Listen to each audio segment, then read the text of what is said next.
भारत में यूरोपीय कंपनियों का आगमन।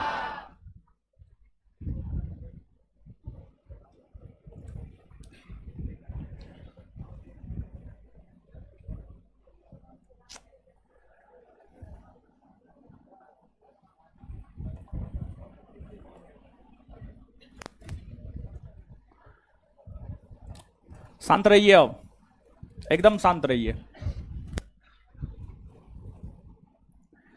देखिए, भारत में पुर्तगाली, डच, ब्रिटिश, ये सभी यूरोपीय कंपनी का आगमन हुआ और ये सभी यूरोपीय कंपनी भारत आकर के मसालों का व्यापार, नील का व्यापार, चाय का व्यापार, कॉफी का व्यापार, सूती वस्त्र का व्यापार, ये तमाम वस्तुओं का व्यापार यूरोपीय कंपनियों के द्वारा भारत में किया गया। यूरोपीय कंपनियों के द्वारा इन तमाम वस्तुओं का व्यापार जो है भारत में किया गया। ठीक है, अब हम आपको जो बतला रहे थे, ब्रिटिश ईस्ट इंडिया कंपनी के विषय में हम आपको बतला रहे थे। ब्रिटिश ईस्ट इंडिया कंपनी के विषय में जो है हम आपको बतला रहे थे।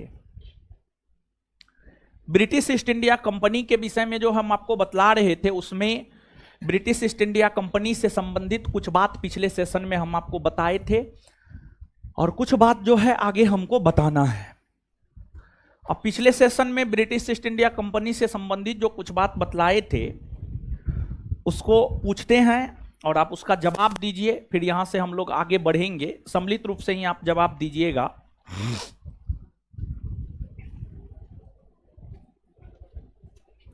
ब्रिटिश ईस्ट इंडिया कंपनी की स्थापना के समय ब्रिटेन की महारानी कौन थी? उस समय भारत में मुगल बादशाह कौन था? अंग्रेजों ने अपना पहला व्यापारिक कोठी कहां खोला और दूसरा व्यापारिक कोठी आंध्र प्रदेश के। मुगल दरबार में आने वाला प्रथम अंग्रेज कैप्टन। किस अंग्रेज ने जहांगीर से व्यापारिक छूट लेने में सफलता प्राप्त की? सर टॉमस रो ने। सर टॉमस रो ने। मुगल बादशाह, किस मुगल बादशाह ने 1717 में व्यापारिक छूट दिया जिसे अंग्रेजों के लिए मैग्ना कार्टा कहा जाता? भारत आने वाला प्रथम अंग्रेज रॉल्फ। स्थल मार्ग से भारत आने वाला प्रथम अंग्रेज John Milden. British East India company से पहले किस कंपनी को भारत के साथ व्यापार करने का अधिकार मिला था? लिबेंट कंपनी ना। चलिए ठीक है, अब यहां से आगे बढ़ते हैं। अब आगे समझते हैं। ये सब बात याद है ना जी? पिछले क्लास में बताए थे। अब समझिएगा। अंग्रेजों की अगर हम बात करें तो अंग्रेज जानते हैं उत्तर भारत की तुलना में दक्षिण भारत में सबसे पहले अपनी स्थिति को मजबूत किया। ऐसा अंग्रेज क्यों किया? देखिए, जब अंग्रेजी ईस्ट इंडिया कंपनी भारत व्यापार करने के लिए आई थी तो उस समय उत्तर भारत में मुगलों का शासन था और उत्तर भारत में जो मुगलों का शासन था, मुगल काफी शक्तिशाली था। मुगल काफी शक्तिशाली था और दक्षिण भारत में मुगलों जैसा कोई शक्तिशाली राजवंश नहीं था। दक्षिण भारत में मुगलों जैसा कोई शक्तिशाली राजवंश नहीं था और मुगल बादशाह जैसे योग्य और शक्तिशाली शासक नहीं थे, जिसका फायदा अंग्रेजों ने उठाया। अंग्रेजों ने उसका फायदा उठाते हुए सबसे पहले अपनी स्थिति को दक्षिण भारत में मजबूत किया और जब 1707 में मुगल बादशाह औरंगजेब का निधन हो गया और मुगल सत्ता का पतन होना शुरू हो गया, तब धीरे धीरे जो है आपको मुगल तब धीरे धीरे जो है मुगल उत्तर भारत की ओर अग्रसर तब धीरे धीरे अंग्रेज उत्तर भारत की ओर अग्रसर हुआ और उत्तर भारत में भी अपनी स्थिति को मजबूत करने का काम किया। अंग्रेजों के विषय में कहा जाता है कि अंग्रेजों ने 3 प्रमुख प्रेसिडेंसी नगर बनाया था। और देखिए अंग्रेज स्टेप बाय स्टेप, अंग्रेज की अगर आप बात करेंगे तो अंग्रेज स्टेप बाय स्टेप भारत में अपनी शक्ति को मजबूत करने का काम किया था। और अचानक जो है ऐसा नहीं हुआ कि अंग्रेज भारत आया और भारत को अपने कब्जे में कर लिया, ऐसा नहीं हुआ। अंग्रेज भारत में परत दर परत, स्टेप बाय स्टेप अपनी प्रभुसत्ता को स्थापित करने का काम किया, अपनी प्रभुसत्ता को स्थापित करने का काम किया। अंग्रेजों ने 3 प्रमुख प्रेसिडेंसी नगर बनाया।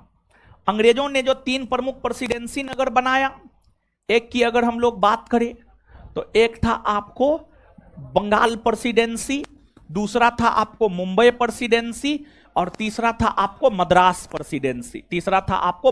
प्रेसिडेंसी। देखिए आज भी भारत में अगर देखा जाए तो जो कुछ प्रमुख महानगर है उसमें मुंबई का नाम आता है, उसमें मद्रास का नाम आता है, उसमें बंगाल प्रेसिडेंसी के अंतर्गत कोलकाता का नाम आता है, फिर आपको दिल्ली का नाम आता है। तो खैर दिल्ली आने में तो अंग्रेजों को काफी समय लगा,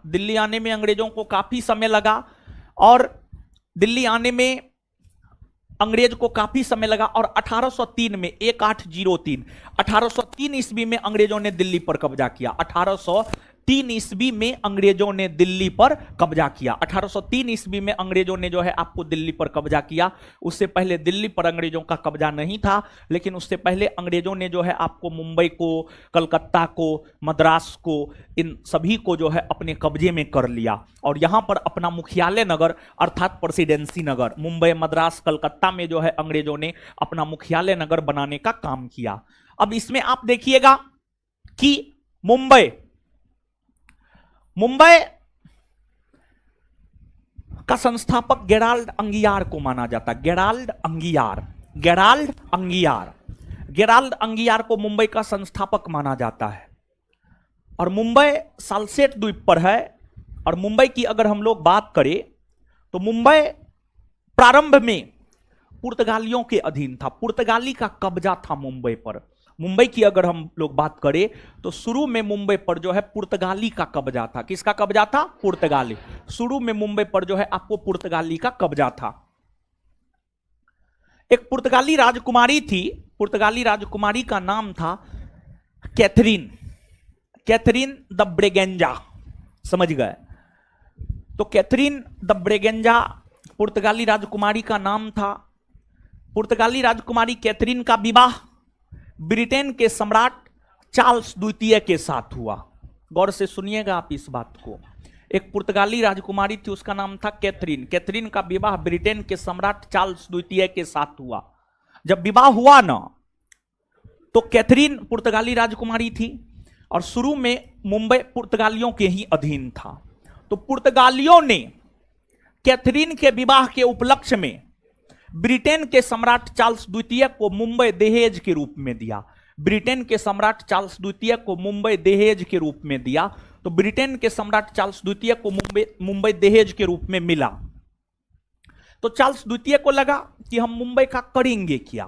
तो चार्ल्स द्वितीय ने 10 पाउंड वार्षिक किराया पर Mumbai British East India company को सौंप दिया। यानी चार्ल्स द्वितीय ने ब्रिटिश ईस्ट इंडिया कंपनी को मुंबई दे दिया और कहा ब्रिटिश ईस्ट इंडिया कंपनी को, आप हमको इसका 10 पाउंड वार्षिक किराया दीजिए और मुंबई ले लीजिए और आप अपना जो है व्यापार कीजिए। इस प्रकार से जो मुंबई पहले पुर्तगालियों के अधीन था, वह मुंबई जो है आपको अब आ गया अंग्रेजों के अधीन। और फिर अंग्रेजों ने मुंबई को अपना प्रेसिडेंसी नगर भी बनाने का जो है आपको काम किया।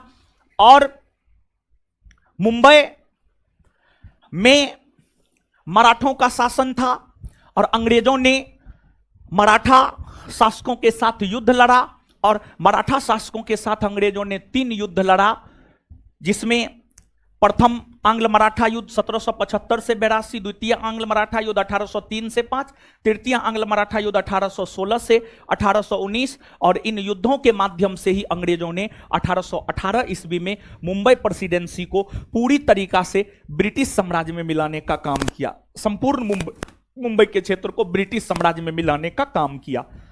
इसके बाद अब देखिएगा बंगाल प्रेसिडेंसी। देखिए अंग्रेजों की अगर आप बात करेंगे तो अंग्रेजों ने, आप सब लोग जानते हैं कि पहला कारखाना अंग्रेजों ने खोला सूरत में, दूसरा आंध्र प्रदेश के मसूलीपट्टनम में। अंग्रेजों ने बंगाल में अपना पहला कारखाना 1651 में हुगली में खोला, 1651 में हुगली में खोला। और बंगाल का एक सूबेदार हुआ करता था, उसका नाम था अजीम उस शान। बंगाल का सूबेदार हुआ करता था अजीम उस शान। और देखिए हम बात बता रहे हैं 1690 के दशक का, 1690 ईस्वी के आसपास का बात बता रहे हैं। और 1690 ईस्वी की अगर आप बात करेंगे तो 1690 ईस्वी में बंगाल में शासन हुआ करता था मुगलों का, और मुगल साम्राज्य के अंतर्गत बंगाल एक प्रांत हुआ करता था। और अगर आप मुगल प्रशासन को पढ़े हैं, जो कि हमने आपको पढ़ाया है, अगर आप मुगल प्रशासन को देखेंगे तो प्रांतों में जो मुगलों का शासन हुआ करता था, मूल तौर पर दो पदाधिकारी प्रांतों में मुगल शासन को देखने का काम किया करता था। एक था दीवान और दूसरा था सूबेदार। मुगल काल में प्रांतों में शासन दीवान और सूबेदार नामक दो पदाधिकारियों के द्वारा जो है आपको प्रांतों में शासन प्रशासन को जो है आपको देखा जाता था। तो 1690 ईस्वी के आसपास बंगाल के सूबेदार थे, उनका नाम था अजीम उस शान ने अंग्रेजों को 3 गांव 1200 रुपया वार्षिक किराया पर रेंट पर दिया था। वो 3 गांव था सूतानती, कालीकाटा और गोविंदपुर। और एक अंग्रेज हुआ जॉब चारनाक नामक अंग्रेज ने सूतानती, कालीकाटा और गोविंदपुर, ये तीनों गांव को मिलाकर, सूतानती, कालीकाटा और गोविंदपुर, ये तीनों गांव को मिलाकर जॉब चारनाक ने कलकत्ता नामक शहर को बसाया। और यही कलकत्ता 1774 से 1911 ईस्वी तक जो है आपको भारत की राजधानी बनी रही थी। और अगर आप 18वीं सदी के भारत की बात करेंगे तो 18वीं सदी के भारत में सबसे संपन्न प्रांत आपको बंगाल प्रांत ही हुआ करता था। और अंग्रेज जब बंगाल पर कब्जा किया तो अंग्रेजों को भारी मात्रा में धन संपत्ति की प्राप्ति हुई। और एक बात आप जानिए, शुरू में अंग्रेज जब व्यापार करने आया था, तो अंग्रेज चांदी लेकर आता था व्यापार करने के लिए, चांदी लेकर व्यापार करने के लिए आता था, भारत में चांदी दे देता था और उस चांदी के माध्यम से ही व्यापार करने का काम किया करता था। लेकिन जब अंग्रेजों ने 1757 के पलासी के युद्ध से बंगाल पर कब्जा किया, तो बंगाल पर कब्जा करने के बाद अंग्रेजों को बंगाल के नवाब के हाथ एक बहुत बड़ा खजाना प्राप्त हुआ। और इसके बाद अंग्रेज जानते हैं अब ब्रिटेन से धन संपत्ति लाना बंद कर दिया, बल्कि अंग्रेज भारतीय धन से, अंग्रेजों को जो भारत में धन प्राप्त हुआ उसी से अंग्रेज भारत में कच्चा माल खरीदता था और उस कच्चा माल को ब्रिटेन भेजता था। और फिर उसी तरीका से जो है, यानी कहने का मतलब यह हुआ कि शुरू में अंग्रेज जो है चांदी लेकर के आता था और उसके माध्यम से व्यापार करता था। लेकिन जब बंगाल प्रेसिडेंसी अंग्रेजों के अधीन आया, तब अब जो है ब्रिटेन से धन संपत्ति आना बंद हो गया। अब भारतीय रुपया के माध्यम से ही अंग्रेज भारत में व्यापार करने का जो है आपको काम करने लगा, समझ गए? तो ये चीज है। इसके बाद जो है आपको मद्रास की अगर हम बात करें तो मद्रास को भी अंग्रेजों ने शुरू में रेंट पर लिया,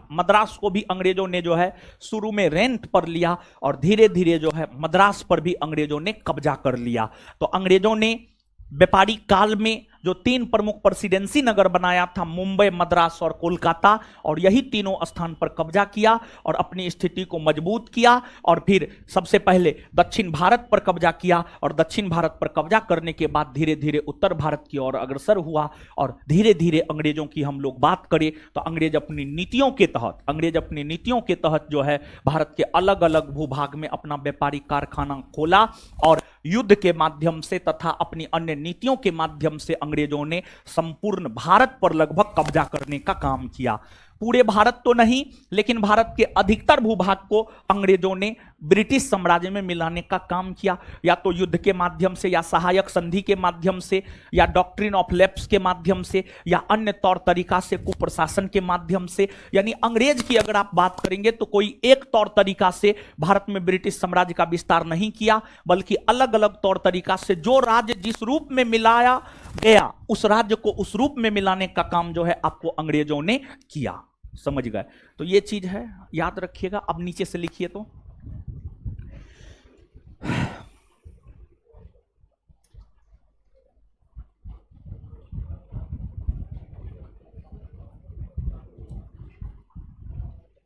लिखिएगा,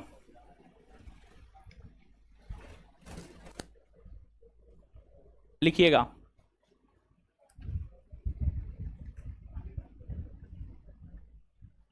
मुंबई, मुंबई, मुंबई, डैश देकर के लिखिएगा। इसका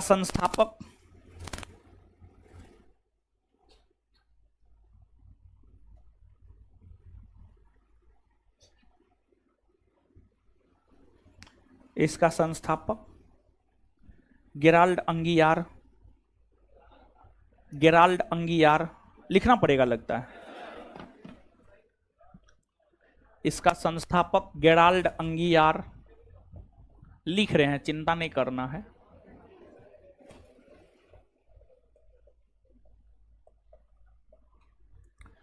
इसका संस्थापक गेराल्ड अंगियार को माना जाता है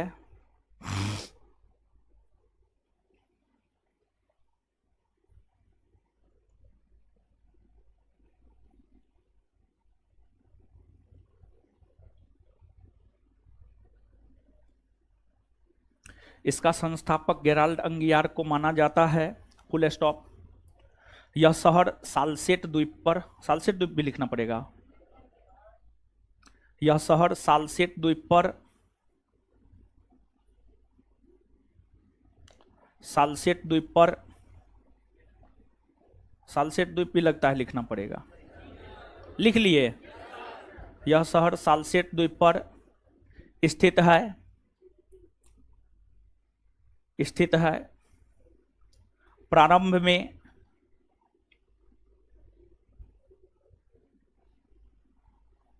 प्रारंभ में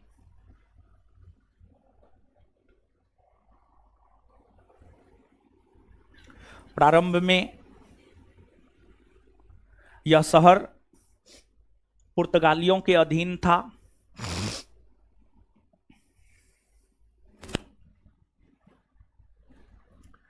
प्रारंभ में यह शहर पुर्तगालियों के अधीन था।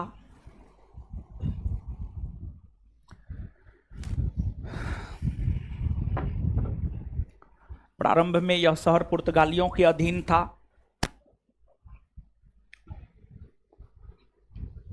Full stop. पुर्तगाली राजकुमारी कैथरीन का विवाह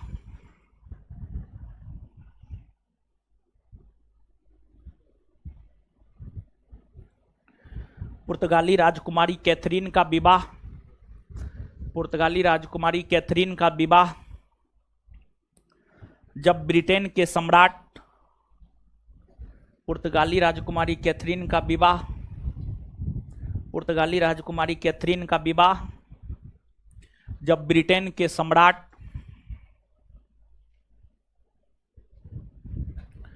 चार्ल्स द्वितीय के साथ हुआ,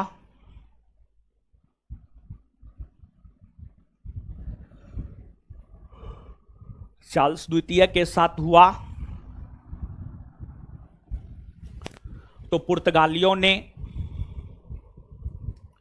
तो पुर्तगालियों ने तो पुर्तगालियों ने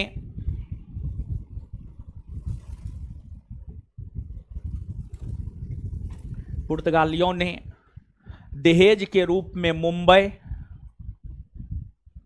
पुर्तगालियों ने दहेज के रूप में मुंबई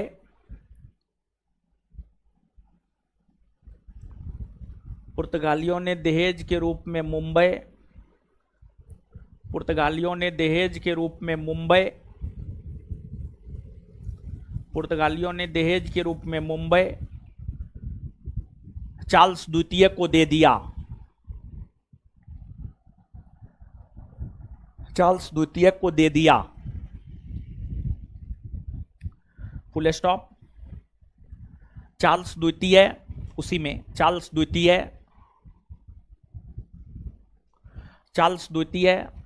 मात्र 10 पाउंड वार्षिक किराया पर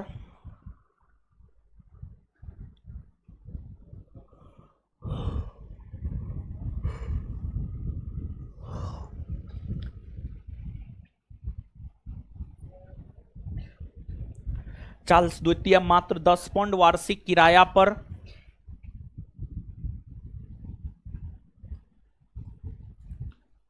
मात्र 10 पाउंड वार्षिक किराया पर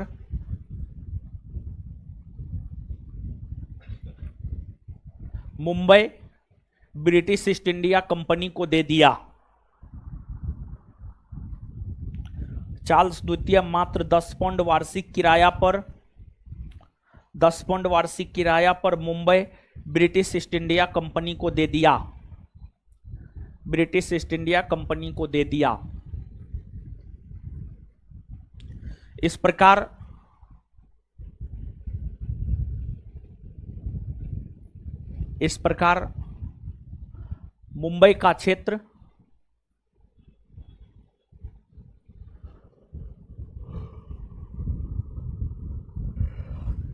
मुंबई का क्षेत्र ब्रिटिश ईस्ट इंडिया कंपनी इस प्रकार मुंबई का क्षेत्र ब्रिटिश ईस्ट इंडिया कंपनी को प्राप्त हुआ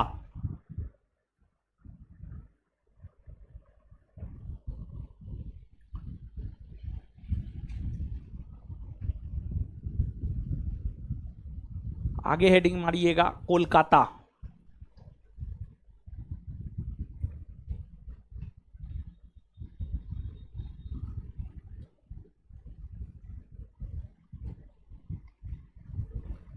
डैश देकर लिखिएगा बंगाल के सूबेदार अजीम उस्सान ने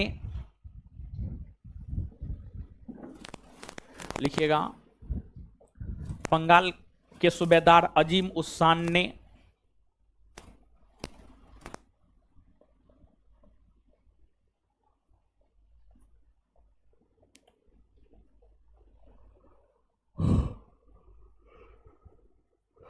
बंगाल के सूबेदार अजीम उस्सान ने बंगाल के सूबेदार अजीम उस्सान ने बंगाल के सूबेदार अजीम उस्सान ने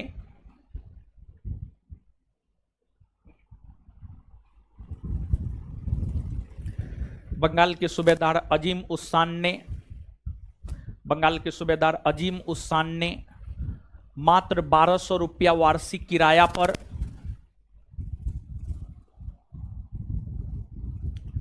मात्र 1200 रुपया वार्षिक किराया पर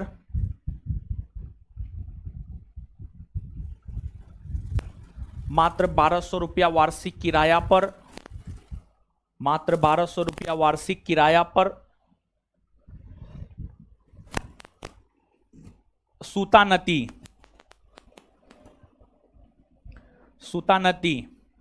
कालीकाटा और गोविंदपुर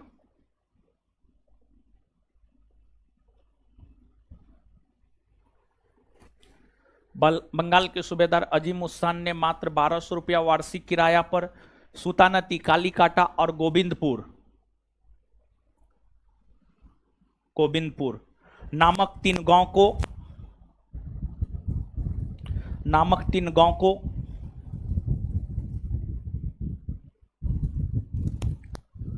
अंग्रेजों को दिया, नामक 3 गांव को अंग्रेजों को दिया, फुल स्टॉप। जॉब चारनाक नामक अंग्रेज ने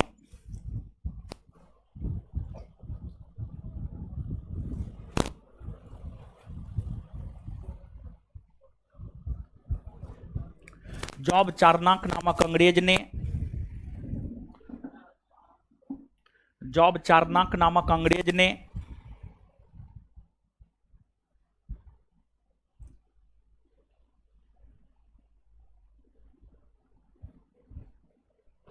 इन तीनों गांव को मिलाकर जॉब चारनाक नामक अंग्रेज ने इन तीनों गांव को मिलाकर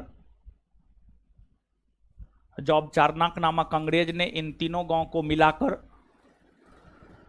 कोलकाता शहर की नींव रखी।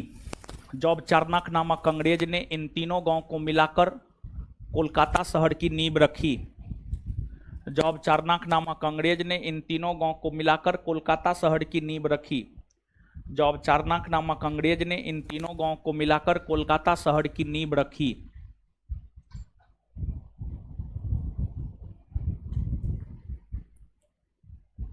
कालांतर में जाकर अंग्रेजों ने कालांतर में जाकर अंग्रेजों ने कालांतर में जाकर अंग्रेजों ने कोलकाता को अपना प्रथम प्रेसिडेंसी नगर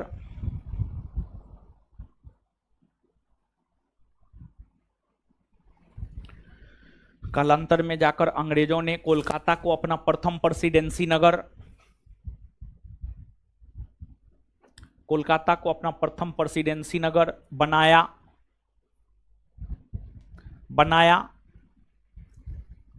कोलकाता 1774 से 1911 ईस्वी तक कोलकाता 1774 से 1911 ईस्वी तक कोलकाता 1774 से 1911 ईस्वी तक कोलकाता 1774 से 1911 ईस्वी तक भारत की राजधानी बनी रही। कोलकाता 1774 से 1911 ईस्वी तक भारत की राजधानी बनी रही। कोलकाता 1774 से 1911 ईस्वी तक भारत की राजधानी बनी रही। कोलकाता 1774 से 1911 ईस्वी तक भारत की राजधानी बनी रही। Full stop. और देखिए 1911 के बाद भारत की राजधानी बनी है दिल्ली। 1911 में दिल्ली दरबार का आयोजन हुआ था, तृतीय दिल्ली दरबार। कुल 3 दिल्ली दरबार का आयोजन हुआ है। प्रथम दिल्ली दरबार 1877, द्वितीय दिल्ली दरबार 1903, तृतीय दिल्ली दरबार 1911। और तृतीय दिल्ली दरबार 1911 में जो आयोजित हुआ था उसी में यह घोषणा किया गया कि भारत की राजधानी कोलकाता के बजाय दिल्ली को बनाया जाएगा। और फिर 1 अप्रैल 1912 ईस्वी से भारत की राजधानी बनी दिल्ली। उससे पहले भारत की राजधानी हुआ करती थी कहाँ? कोलकाता। कहाँ हुआ करती थी? कोलकाता। क्लियर है? उसी में लिखिएगा 1911 के बाद ऐसे लिखिए 1911 ईस्वी में हुए तृतीय दिल्ली दरबार 1911 ईस्वी में हुए तृतीय दिल्ली दरबार 1911 ईस्वी में हुए तृतीय दिल्ली दरबार 1911 ईस्वी में हुए तृतीय दिल्ली दरबार में 1911 ईस्वी में हुए तृतीय दिल्ली दरबार में यह घोषणा किया गया कि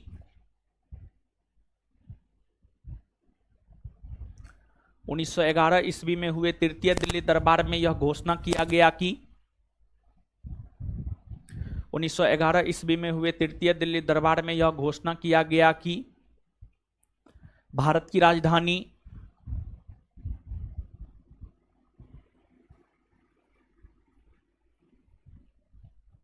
कोलकाता के बजाय दिल्ली को बनाया जाएगा।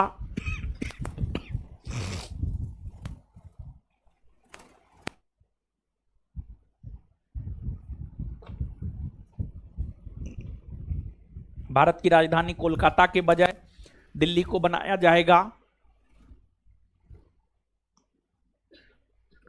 और फिर 1 अप्रैल 1912 ईस्वी से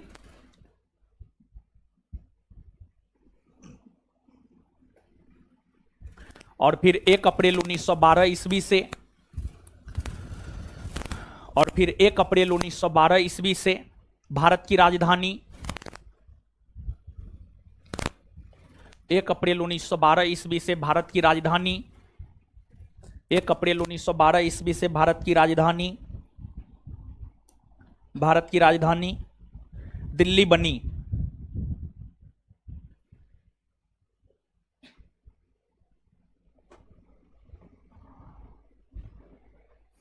अब देखिए एगो दूगो बात और जानिए। देखिए अंग्रेजों ने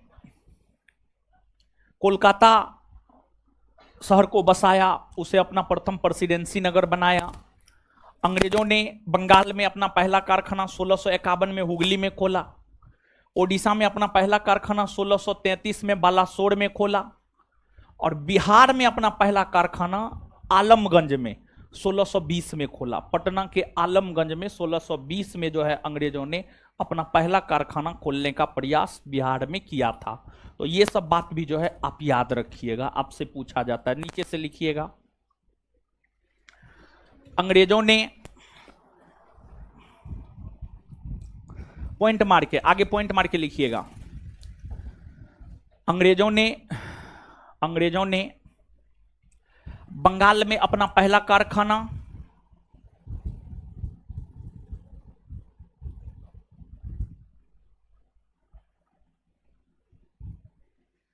अंग्रेजों ने बंगाल में अपना पहला कारखाना 1651 में हुगली में खोला। 1651 में हुगली में खोला।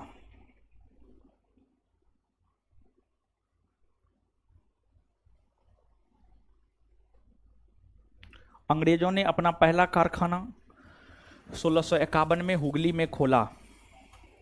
नेक्स्ट पॉइंट, अंग्रेजों ने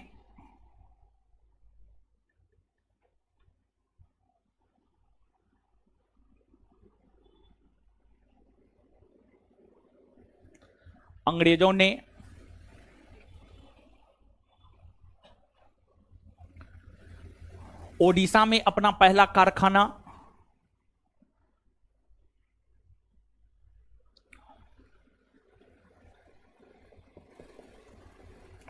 अंग्रेजों ने ओडिशा में अपना पहला कारखाना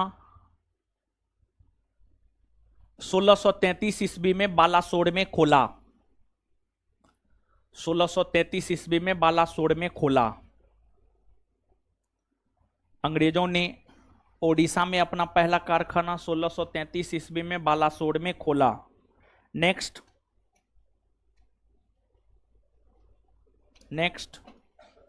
अंग्रेजों ने सर्वप्रथम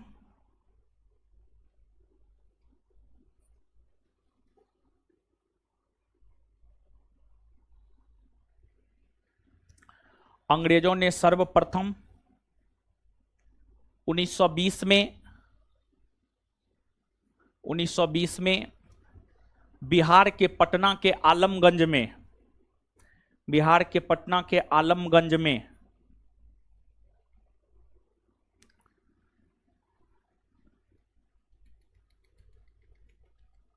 व्यापारिक कारखाना खोलने का प्रयास किया।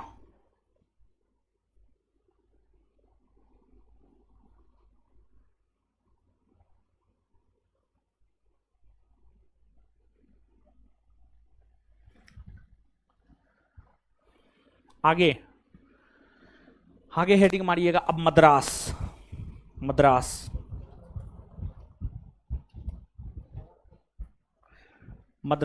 सुनिए, चेन्नई शहर का नाम सुने हैं जी? चेन्नई को ही पहले मद्रास कहा जाता था, या मद्रास को ही आज कहा जाता है चेन्नई। और इसका संस्थापक है फ्रांसिस डे। कौन है? Francis day. इसको अंग्रेजों ने रेंट पर लिया और बाद में जाकर के जो है इस पर अपना कब्जा कर लिया और अपना किला बनाया, जिस किला को फोर्ट सेंट जॉर्ज कहा गया। फोर्ट सेंट जॉर्ज कहा गया। तो नीचे से लिखिएगा मद्रास। इस शहर को वर्तमान में चेन्नई कहा जाता है।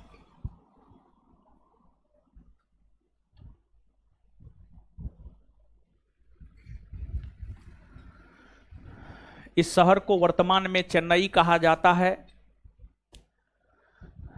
इस शहर को वर्तमान में चेन्नई कहा जाता है। इस शहर का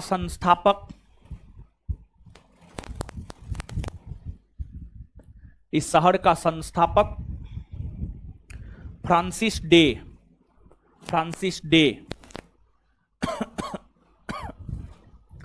इस शहर का संस्थापक फ्रांसिस डे इस शहर का संस्थापक फ्रांसिस डे को माना जाता है।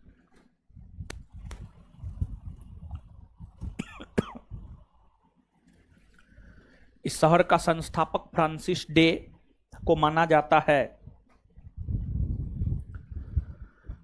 चंद्रगिरी के राजा से 1639 ईस्वी में, उसी में कंटिन्यू,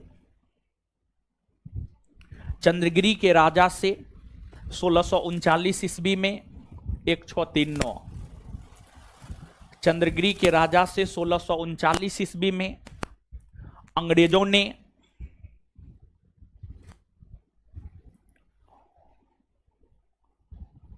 चंद्रगिरी के राजा से 1639 ईस्वी में अंग्रेजों ने मद्रास को पट्टे पर लिया, मतलब रेंट पर लिया।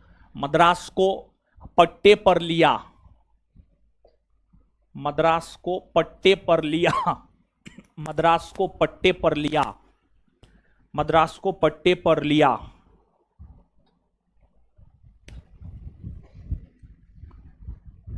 बाद में जाकर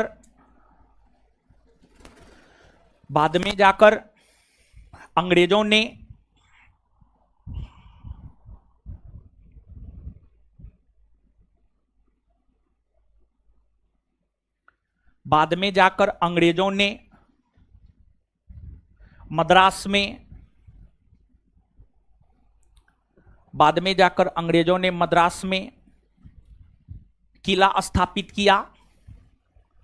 बाद में जाकर अंग्रेजों ने मद्रास में किला स्थापित किया, जिसे फोर्ट सेंट जॉर्ज कहा गया। जिसे फोर्ट सेंट जॉर्ज। बाद में जाकर अंग्रेजों ने मद्रास में किला स्थापित किया, जिसे फोर्ट सेंट जॉर्ज कहा गया।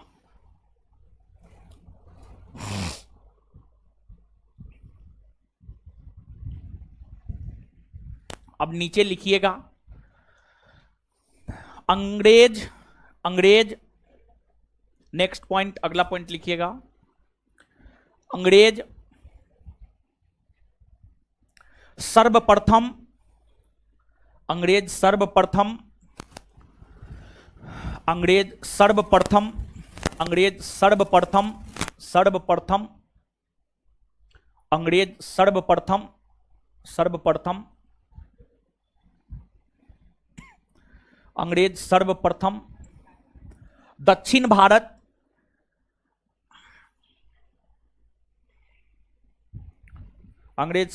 दक्षिण भारत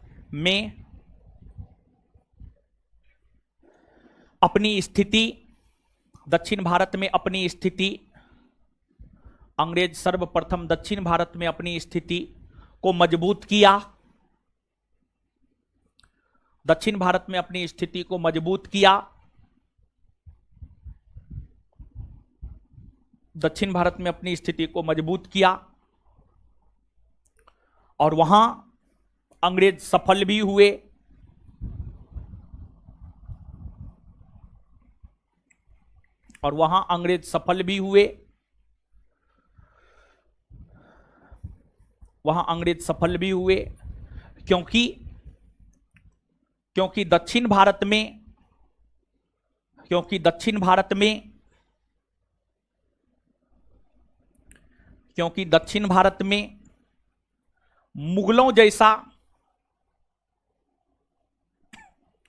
क्योंकि दक्षिण भारत में मुगलों जैसा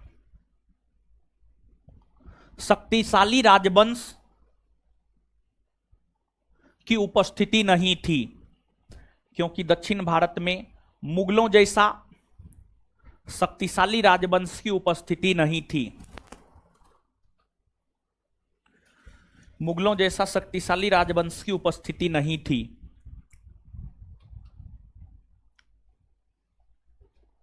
लेकिन 1707 ईस्वी में औरंगजेब के निधन होने के बाद, लेकिन 1707 ईस्वी में औरंगजेब के निधन होने के बाद, लेकिन 1707 ईस्वी में औरंगजेब के निधन होने के बाद, लेकिन 1707 ईस्वी में औरंगजेब के निधन होने के बाद कमजोर पड़ रही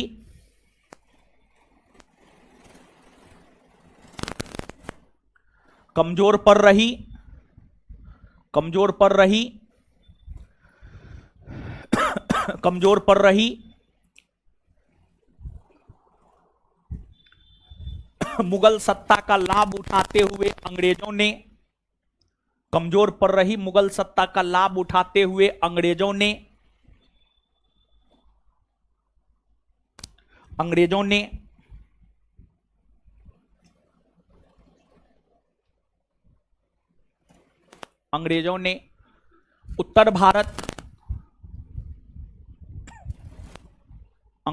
उत्तर भारत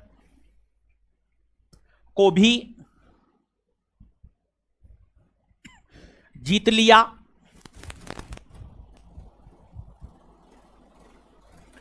और धीरे धीरे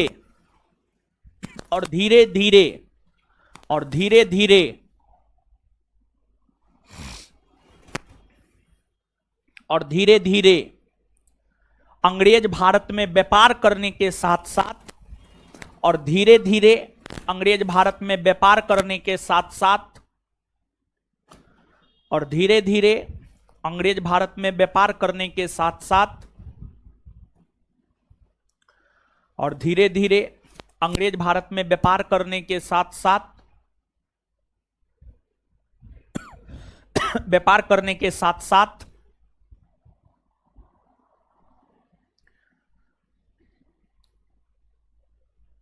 शासन प्रशासन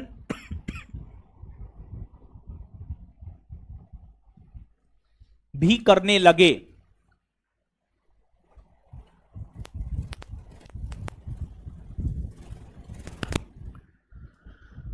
सुनिए गुरुजी लोग, सुनिए, यहां पर सुनिए, थोड़ा समझिए। देखिए, अंग्रेज जब भारत आया ना तो व्यापारिक छूट के लिए तरस रहा था। भारतीयों ने अंग्रेजों को व्यापारिक छूट दिया। भारतीयों ने अंग्रेजों को व्यापारिक छूट दिया। जैसे मुगल बादशाहों में जहांगीर ने अंग्रेजों को व्यापारिक छूट दिया, शाहजहां ने भी व्यापारिक छूट दिया, औरंगजेब ने भी व्यापारिक छूट दिया, लेकिन सबसे ज्यादा व्यापारिक छूट दिया मुगल बादशाह फारूक सियर, जिसे कहा गया मैग्ना कार्टा। फिर इसके बाद आपको गोलकुंडा कर्नाटक में पड़ता है। गोलकुंडा का सुल्तान था, उसका नाम था अब्दुल्ला कुतुब शाह। अब्दुल्ला कुतुब शाह ने, गोलकुंडा के सुल्तान अब्दुल्ला कुतुब शाह ने गोलकुंडा के क्षेत्र में 1632 ईस्वी में अंग्रेजों को व्यापारिक छूट दिया, जिसे इतिहास में कहा जाता है सुनहला फरमान, गोल्डन फरमान। सुनहला फरमान यानी गोल्डन फरमान। मतलब समझिएगा आप, फर्रुखसियर ने जो व्यापारिक छूट दिया उसे कहा जाता है मैग्ना कार्टा, और गोलकुंडा के सुल्तान ने जो व्यापारिक छूट दिया उसे कहा जाता है आपको सुनहला फरमान। तो अंग्रेज व्यापारी बनकर आया, भारतीयों से व्यापारिक छूट प्राप्त किया, भारत में व्यापार किया, लेकिन मूल तौर पर जब 1707 में औरंगजेब का निधन हुआ और भारत में राजनीतिक अस्थिरता की स्थिति उत्पन्न हुई, तो उसी का फायदा अंग्रेजों ने उठाया और उसी का फायदा अंग्रेजों ने उठाते हुए भारत की राजनीति में हस्तक्षेप किया और फिर भारत में शासन प्रशासन की भी जिम्मेदारी ले ली और फिर भारत में शासन प्रशासन भी अंग्रेजों ने करना शुरू कर दिया। समझ गए? तो ये चीज है। और एक बात आप जानिए, ब्रिटिश ईस्ट इंडिया कंपनी को अगर किसी यूरोपीय कंपनी ने भारत में कड़ी टक्कर दिया है तो वह है आपको फ्रांसीसी ईस्ट इंडिया कंपनी। और आप इस बात को भी जानिए कि ब्रिटिश ईस्ट इंडिया कंपनी और फ्रांसीसी ईस्ट इंडिया कंपनी के बीच जो युद्ध हुआ है उस युद्ध को कहा जाता है कर्नाटक का युद्ध। और कर्नाटक के युद्ध में अंतिम तौर पर विजयी अंग्रेजों की हुई। तो एकमात्र तो यूरोपीय कंपनी फ्रांसीसी हुआ जो अंग्रेजों को टक्कर दिया, लेकिन कर्नाटक के युद्ध में उस फ्रांसीसी ईस्ट इंडिया कंपनी को खत्म कर दिया और फिर ब्रिटिश ईस्ट इंडिया कंपनी ने भारत में एक छत्र राज किया। भारत में ब्रिटिश ईस्ट इंडिया कंपनी ने एक छत्र राज किया। समझ गए? तो अब देखिएगा यहां पर कंपटीशन के लिहाज से सिर्फ एक बात याद रखना है कि सुनहला फरमान किसे कहते हैं, ठीक है। और इसके बाद जो है अब हम लोग आ जाएंगे फ्रांसीसी ईस्ट इंडिया कंपनी पर।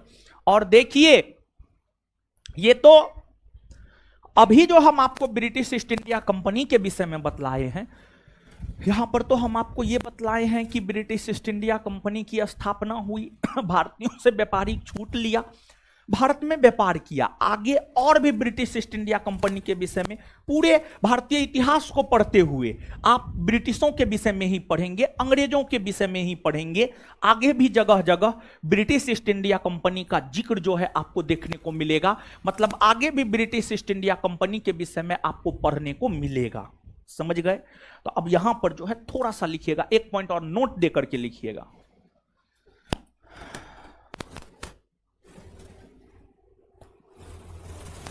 लिखिएगा, गोलकुंडा के सुल्तान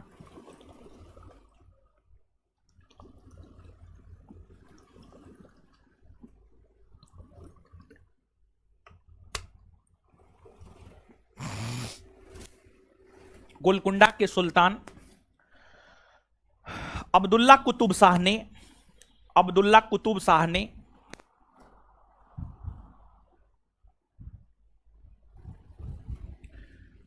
गोलकुंडा के सुल्तान अब्दुल्ला कुतुब शाह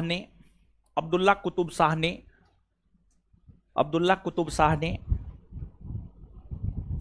1632 ईस्वी में 1632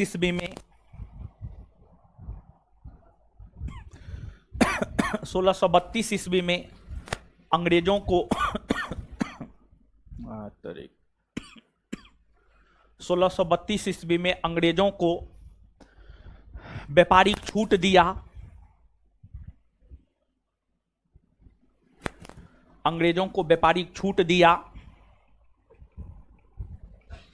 जिसे गोल्डन फरमान GOLDENFARMAN जिसे गोल्डन फरमान या सुनहला फरमान, जिसे गोल्डन फरमान या सुनहला फरमान, जिसे गोल्डन फरमान या सुनहला फरमान,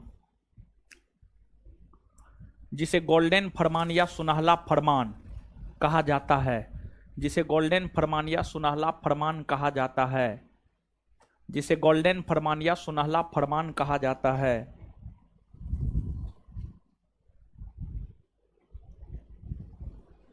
चलिए अब हेडिंग मारिए फ्रांसीसी ईस्ट इंडिया कंपनी। हेडिंग मारिए फ्रांसीसी ईस्ट इंडिया कंपनी।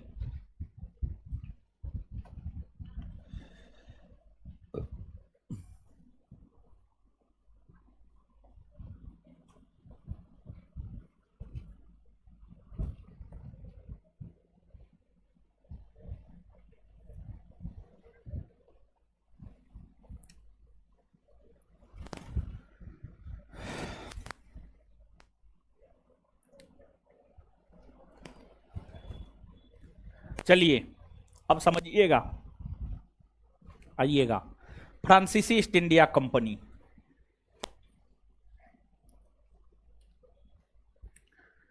देखिए फ्रांस में, जैसे यूरोप महादेश का एक देश है यूनाइटेड किंगडम यानी ब्रिटेन, वैसे ही यूरोप महादेश का एक देश है फ्रांस। कौन देश है? फ्रांस। फ्रांस आपको यहां है, स्पेन और जर्मनी के बीच में यहां पर फ्रांस है, ठीक है। जो व्हाइट कलर से घेरे हैं यही है आपको फ्रांस। फ्रांस में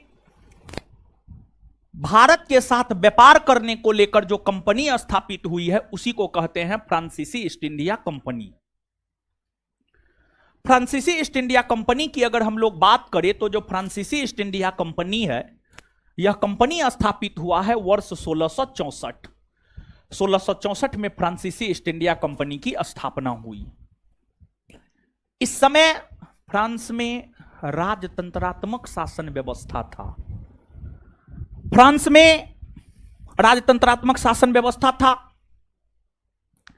इस समय फ्रांस के सम्राट थे लुई 14वां। इस समय फ्रांस का सम्राट था लुई 14वां। लुई 14वां। और यही कहा करता था, क्या जानते हैं, मेरे शब्द ही कानून है। ये कहा करता था, मेरे शब्द ही कानून है, संभवतः यही कहा करता था लुई 14वां। 16 लिख दिया है तरीका, लुई 14वां। हाँ, लुई 14वां फ्रांस के सम्राट थे। लुई 14वां का मंत्री था, उसका नाम था कोलबर्ट। कोलबर्ट। लुई 14वां का मंत्री था, उसका नाम था कोलबर्ट। लुई 14वां के मंत्री कोलबर्ट के प्रयास से ही, लुई 14वां का प्रधानमंत्री था, यानी सबसे प्रमुख मंत्री था, एक प्रकार से कहिए सबसे प्रमुख मंत्री था कोलबर्ट। और लुई 14वां के प्रधानमंत्री कोलबर्ट के प्रयास से ही फ्रांस में 1664 ईस्वी में फ्रांसीसी ईस्ट इंडिया कंपनी की स्थापना हुई, जिसका उद्देश्य था भारत आकर के व्यापार करना। भारत आकर के भारत के साथ मसालों का व्यापार, नील का व्यापार, कपास का व्यापार, चाय का व्यापार, कॉफी का व्यापार, इन सभी वस्तुओं के व्यापार करने के उद्देश्य से ही फ्रांस में फ्रांसीसी ईस्ट इंडिया कंपनी की स्थापना हुई। और जो लुई 14वां है, इसका संबंध बुर्बो राजवंश से है। बुर्बो राजवंश से जो है आपको इसका संबंध है। पिछले दिनों बिहार एसआई का जो परीक्षा हुआ है उसमें आपको इससे संबंधित प्रश्न पूछे गए हैं और राजवंश ही पूछा गया था।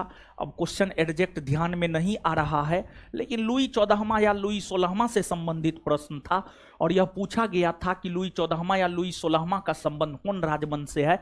तो लुई 14वां का संबंध भी बुर्बो राजवंश से था और लुई 16वां का संबंध भी बुर्बो राजवंश से था। तो उस प्रश्न का उत्तर होता बुर्बो राजवंश। अब देखिएगा आप, फ्रांसीसी ईस्ट इंडिया कंपनी की स्थापना हुई, फ्रांसीसी ईस्ट इंडिया कंपनी भारत आई और फिर फ्रांसीसी ईस्ट इंडिया कंपनी भारत आकर के व्यापार करना शुरू की। फ्रांसीसी ईस्ट इंडिया कंपनी भारत आकर के व्यापार करना शुरू की और फ्रांसीसी ईस्ट इंडिया कंपनी ने अंग्रेजों के तौर पर ही अपना पहला व्यापारी कोठी 1668 में गुजरात के सूरत में खोला। गुजरात के सूरत में अंग्रेजों ने अपना पहला व्यापारी कोठी 1668 में खोला। और देखिए, यूरोपीय कंपनी गुजरात के सूरत में ही अपनी व्यापारी कोठी खोलने में ज्यादा इंटरेस्टेड क्यों होता था? देखिए, यूरोपीय कंपनी गुजरात के सूरत में ही अपनी व्यापारी कोठी खोलने में ज्यादा इंटरेस्टेड इसलिए होता था क्योंकि सूरत मुगलों का सबसे प्रमुख व्यापारिक केंद्र हुआ करता था और उस समय भारत का सबसे शक्तिशाली राजवंश मुगल और सूरत मुगलों का सबसे प्रमुख व्यापारिक केंद्र, यानी एक प्रकार से कहिए तो उस समय के भारत में, एक प्रकार से कहिए तो उस समय के भारत में जितने प्रमुख व्यापारिक केंद्र थे उन सभी प्रमुख व्यापारिक केंद्रों में सूरत का एक अलग महत्व था। सूरत का एक अलग महत्व था। तो सूरत के एक अलग महत्व होने की वजह से ही सभी यूरोपीय कंपनी सूरत में ही अपनी व्यापारिक कोठी खोलने में अपना इंटरेस्ट जतलाने का काम किया करता था। क्लियर है? तो अब नीचे से आप लिखिए।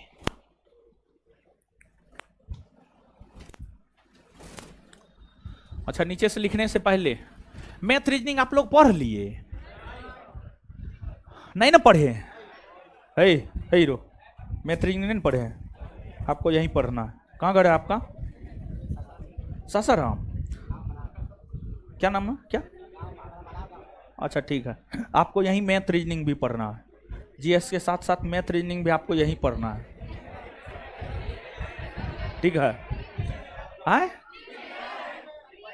बट मारेंगे मुंह तोड़ देंगे। फ्री में क्या मिलता है? फ्री में एक कप चाय दुकान पे मिलेगा? आए? क्या मिलता है? क्या बोल रहे? प्रसाद। ओ अच्छा, वो प्रसाद भी फ्री में नहीं मिलता। मान लिया जाए कि यहीं पर प्रसादी, अगर कोई खास अवसर पर यहीं पर प्रसादी वितरण होता है तो सबसे पहले आसपास के कोचिंग में चंदा काटता है, सबसे पैसा लेता है, हम लोग से पैसा लेता है, ठीक है, कुछों में, हर चीज में। अब तो देखिए पहले क्या था जानते हैं? पहले था कि सरस्वती पूजा में और दशहरा में चंदा कटता था, अब तो रामनवमी में भी कटता है, अब तो लगभग हर पर्व में कटता है, ठीक है, चंदा। तो वहां पर जो प्रसाद बंटता है ना, वहां पर जो प्रसाद बंटता है हम लोग से पैसा ले करके जाता है, और तब जाकर के जो है हम पैसा कहां से देते हैं? आप जो हमको दिए हम वहीं से नहीं देते हैं महाराज, हम अपने बाबूजी के घर से पैसा ला के देते हैं, आप जो देते हैं हम वहीं से देते हैं, समझ गए? तो अप्रत्यक्ष तौर पर थोड़ा आप सोच करके देखिए, आप पैसा हमको दिए, हम उसको दिए, और वो आपको प्रसाद खिलाया, वो भी फ्री में कहां हुआ? आए? तो फ्री में कुछ नहीं मिलता है, समझे? तो हाँ सुनिए, अब सुनिए, अब मूल पॉइंट पे आते हैं, लिखाएंगे आगे, लेकिन उससे पहले देखिए नया सेशन शुरू हुआ है 2024। अभी तो मैट्रिक इंटर का रिजल्ट आ न गया है, हाँ आ गया है। अब नया सेशन शुरू हुआ है, जैसे ही नया बछेड़ा आया है, समझे? तो ऐसे ही कुछ नए बछेड़े आए होंगे आप लोग, समझ गए? तो जितना भी नया लोग है या जो अभी तक मैथ रीजनिंग नहीं पढ़े हैं और पढ़ना है, तो आपको यही पढ़ना है, समझ गए? और आज से जो है मैथ रीजनिंग का नया बैच आ रहा है, मूल बात यही है। आज से, आज 9 तारीख है ना जी, आज 9 अप्रैल है ना जी, है? हाँ डेमो चलेगा ना, हम डेमो देते हैं तो मैथ वाला मास्टर नहीं देगा डेमो, ठीक है? तो देखिए 9 अप्रैल यानी आज से शाम में 7 से 9 आपके बैच के ठीक बाद, देखिए जिसका ज्योग्राफी वो अपना ज्योग्राफी पढ़ते रहिए, जो 5 से 7 पढ़ के निकल जाते हैं, ठीक है, अपना घूमने चले जाते हैं, कहां कहां है ना, हाँ कहीं चले जाते हैं, उससे बढ़िया है कि 5 से 7 जीएस पढ़ लीजिए और 7 से 9 मैथ रीजनिंग पढ़ लीजिए, और उसके बाद निकल जाइए अपना रूम और खाना पीना बना करके खा करके सो जाइए, और सुबह में उठ करके रिवीजन कर लीजिए, या फिर रात में पढ़ने का आदत है तो खाना पीना खा करके रात में रिवीजन करके सो जाइए। जिसको जब पढ़ने का आदत है तब उठ करके रिवीजन कर लिया कीजिए, विदाउट रिवीजन कोई मतलब नहीं है पढ़ने का, समझ गए? तो आज से मैथ और रीजनिंग का बैच आ रहा है, आज यानी 9 अप्रैल से, हाँ 9 अप्रैल से आज से आ रहा है, शाम में 7 से 9। इस क्लास के ठीक बाद नीचे वाला क्लासरूम में चलेगा। कौन क्लासरूम में? नीचे वाला जो क्लासरूम है उसमें जो है आपको मैथ रीजनिंग का क्लास चलेगा। पहला आवर मेरे ख्याल से रीजनिंग होगा और सेकेंड आवर मेरे ख्याल से मैथ होगा। 7 से 8 रीजनिंग, 8 से 9 मैथ। आप जाइएगा तो सर आपको बता देंगे, लेकिन मैथ और रीजनिंग दोनों है। 1 घंटा मैथ और 1 घंटा रीजनिंग होगा, और उसमें जो है डेमो है, डेमो भरपूर कीजिए, 1 सप्ताह से 15 दिन के बीच में कीजिए, ठीक है? कम से कम 1 सप्ताह, अधिक से अधिक 15 दिन, उतना में समझ में आ जाएगा महाराज। 15 दिन का डेमो हम दे रहे हैं, एक दिन में 2 घंटा क्लास होगा, 15 दूना 30 घंटा, कम से कम 20 घंटा में तो आपको समझ में आ जाना चाहिए। और एक समझने वाले को 1 से 2 क्लास में समझ में आ जाता है, समझ गए? लेकिन जो है आपको 1 सप्ताह, कम से कम 1 सप्ताह और अधिक से अधिक 15 दिन का डेमो हम अवेलेबल करवा रहे हैं, और आप जाकर के पढ़िए, और जो है काफी बेहतर मैथ रीजनिंग आपका हो जाएगा, हम यही बोल रहे हैं। लेकिन आप स्वयं भी जाकर के आजमा लीजिए, डेमो अवेलेबल है, ये है, जाकर के देखने में क्या दिक्कत है? कोई दिक्कत है? कोई दिक्कत ना है, समझ गए? तो जाकर के जो है आप निश्चित तौर पर कीजिएगा। कौन कौन लोग कीजिएगा आज डेमो मैथ रीजनिंग का?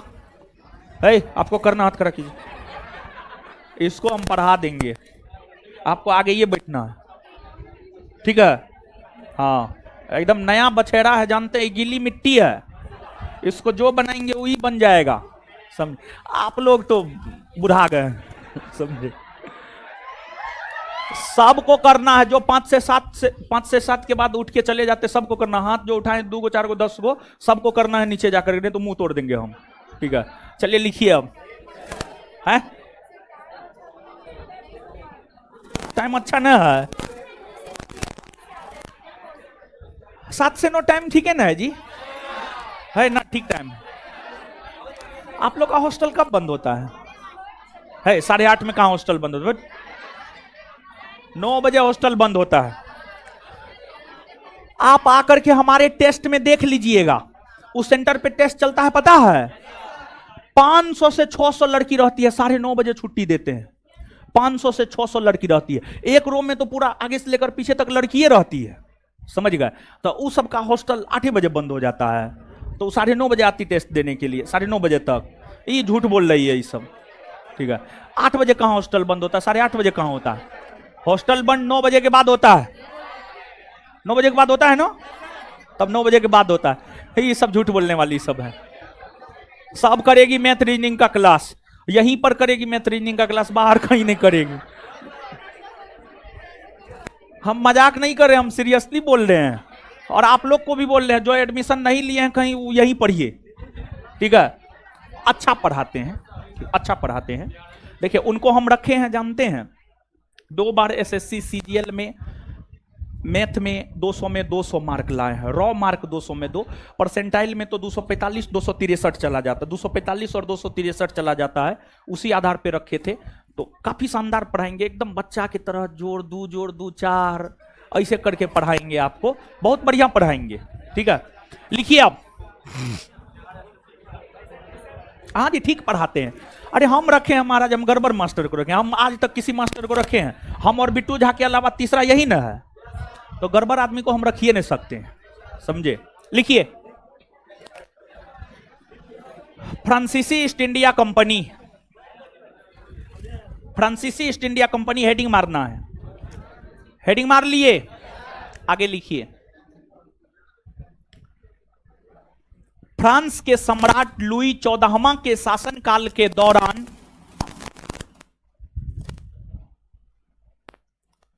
फ्रांस के सम्राट लुई 14वां के शासनकाल के दौरान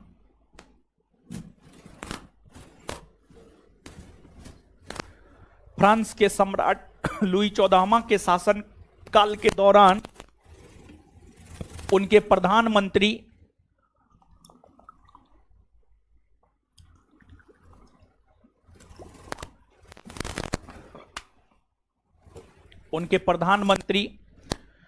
कोलबर्ट के प्रयास से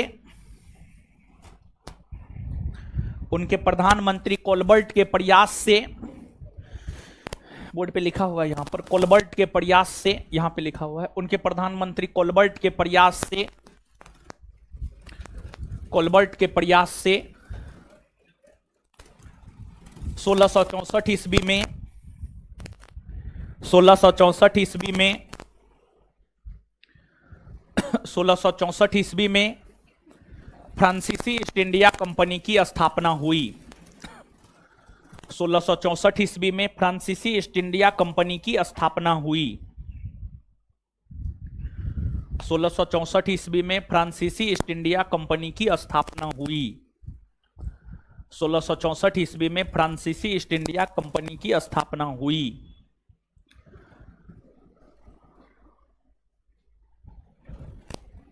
यह कंपनी पूर्णतः सरकारी कंपनी थी।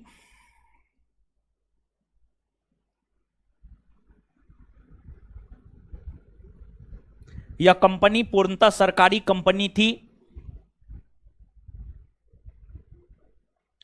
यह कंपनी पूर्णतः सरकारी कंपनी थी। Full stop. Next point, Louis 14वां का संबंध बुर्बो राजवंश से है। बोर्ड पे लिख दे रहे हैं, लुई 14वां का संबंध बुर्बो राजवंश से रहा है। बोर्ड पे लिख दिए हैं उधर, लुई 14वां का संबंध बुर्बो राजवंश से रहा है।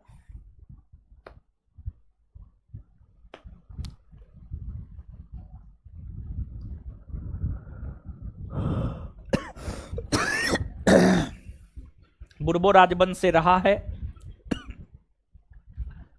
नेक्स्ट,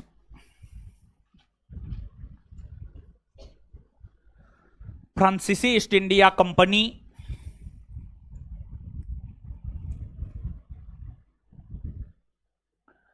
फ्रांसीसी ईस्ट इंडिया कंपनी ने अपना पहला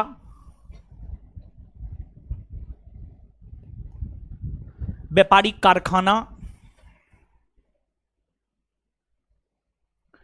फ्रांसीसी ईस्ट इंडिया कंपनी ने अपना पहला व्यापारिक कारखाना 1668 में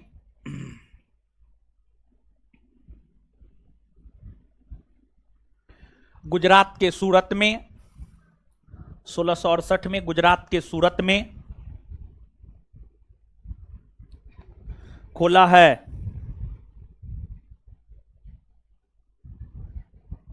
चलिए, जितना समझाए हैं लिखाए हैं पढ़िए तो, अभी जितना समझाए हैं लिखाए हैं पढ़िए।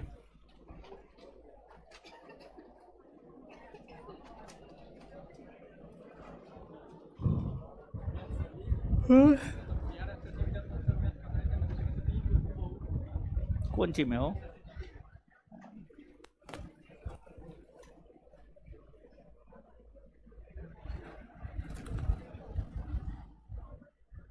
एसएससी जीडी का एग्जाम खत्म नहीं हुआ, खत्म होने गया।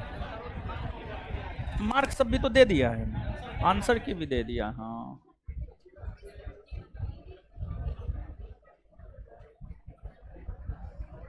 अब रनिंग होगा नहीं जी, रनिंग होगा ना, उसमें रनिंग होता है। उसके बाद तब मेडिकल, और उसके बाद तब डॉक्यूमेंट, और तब ना मेरिट, तब मेरिट। है पढ़िए, पढ़ने बोले बतिया रही है जी, पढ़िए।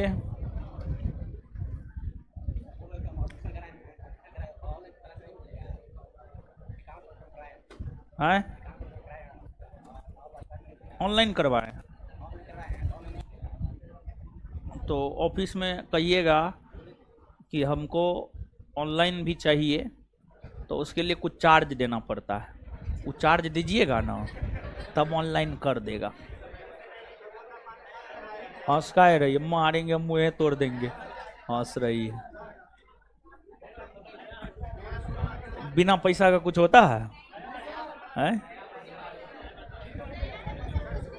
मारेंगे मुँह तोड़ देंगे। आप लोग को जो है ना, सब पैसा आपका हम छीन लेंगे, एको को पैसा नहीं रहने देंगे आपके पास, ठीक है? सब पैसा छीन लेंगे आप लोग का, ना है पैसा है। लड़की लोग को गार्जियन ज्यादा पैसा देता है, तो लड़का लोग को 5,000 मिलता है तो सबको 8,000 मिलता है, समझे?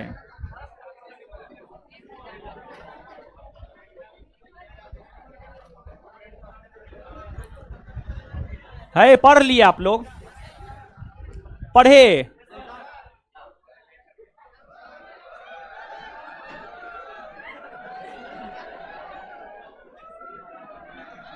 ये क्या हो गया?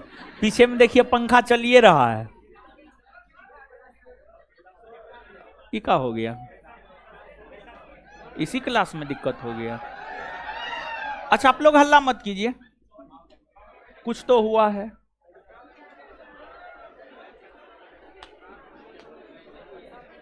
कुछ तो हुआ है, पीछे में सब चीज ठीक है, आगे ये में गड़बड़ हो गया। पीछे वाला लड़का लोग पंखो चल रहा है ना जी, चलिए दीजिए तो। आइए याद करते हैं। अच्छा याद कीजिए ना, उसमें क्या है, सब चीज तो समझाइए दिया, लिखाइए दिया, यादें न करना, उसमें तो मुंह से बोलना है। पंखा तो हमारे सामने भी नहीं चल रहा है, गर्मी तो हमको भी लग रहा है, ठीक है। आइए, मुंबई का संस्थापक कौन था? हाँ, गेराल्ड अंगियार, मुंबई का संस्थापक। मुंबई शहर कौन द्वीप पर है? कौन द्वीप पर है? प्रारंभ में मुंबई पर किसका अधिकार था? किसका अधिकार था? पुर्तगाली राजकुमारी कैथरीन का विवाह ब्रिटेन के कौन सम्राट से हुआ? चार्ल्स। और फिर चार्ल्स द्वितीय को दहेज के रूप में पुर्तगालियों ने कौन क्षेत्र दिया? मुंबई दिया ना हो। इसके बाद ब्रिटेन के किस सम्राट ने ब्रिटिश ईस्ट इंडिया कंपनी को मुंबई 10 पाउंड वार्षिक किराया पर दिया? चार्ल्स। अच्छा, कौन से 3 गांव को मिलाकर कोलकाता नामक शहर को बसाया गया है? सूतानती, कालीकाटा और गोविंदपुर। सूतानती, कालीकाटा और सूतानती, कालीकाटा और कौन से 3 गांव को मिलाकर कोलकाता शहर बसाया गया? कलकत्ता शहर की नींव किसने रखी है? जॉब चार्नर। कलकत्ता शहर की नींव किसने रखी है? अंग्रेजों ने अपना प्रथम प्रेसिडेंसी नगर किसे बनाया? कोलकाता भारत की राजधानी कब से कब तक रही है? 1774 से 1900। कोलकाता भारत की राजधानी कब से कब तक रही है? कलकत्ता के बाद भारत की राजधानी किसे बनाया गया? दिल्ली भारत की राजधानी कब से बनी है? 1 अप्रैल 1900। अंग्रेजों ने बंगाल में अपना पहला कारखाना 1651 में कहां खोला? कहां खोला? अंग्रेजों ने बंगाल में अपना पहला कारखाना हुगली में कब खोला? अंग्रेजों ने उड़ीसा के बालासोर में कारखाना कब खोला? बिहार के पटना के आलमगंज में। बिहार के पटना के आलमगंज में। मद्रास को वर्तमान में किस नाम से जाना जाता है? किस नाम से? मद्रास का संस्थापक। मद्रास का संस्थापक फ्रांसिस डे। मद्रास का संस्थापक। अंग्रेजों ने मद्रास में जो किला स्थापित किया उसे क्या कहा जाता? Fort Saint George. Fort Saint. अंग्रेजों ने जो मद्रास में अपना किला स्थापित किया उसे क्या कहा जाता? कहां के सुल्तान ने 1632 में अंग्रेजों को व्यापारिक छूट दिया जिसे सुनहला फरमान कहते हैं? गोलकुंडा के सुल्तान। फ्रांसीसी ईस्ट इंडिया कंपनी की स्थापना कब हुई है? 1600। फ्रांसीसी ईस्ट इंडिया कंपनी की स्थापना कब हुई है? 1600। इस समय फ्रांस के सम्राट कौन थे? फ्रांस के सम्राट। और फ्रांस के सम्राट लुई 14वां के किस प्रधानमंत्री के प्रयास से फ्रांसीसी ईस्ट इंडिया कंपनी स्थापित हुआ है? किसके प्रयास से? लुई 14वां का संबंध कौन राजवंश से? कौन राजवंश से? फ्रांसीसी ईस्ट इंडिया कंपनी ने अपना पहला व्यापारिक कारखाना कहां खोला है? कहां खोला है? कब खोला? कब खोला है? 1668 गुजरात के सूरत। इससे आगे अगले क्लास में मिलेंगे। और जिनको भी मैथ रीजनिंग पढ़ना है आप जाकर के डेमो कर लीजिए। 1 सप्ताह 10 दिन है डेमो। हमको निकलने दीजिए तब निकलिएगा।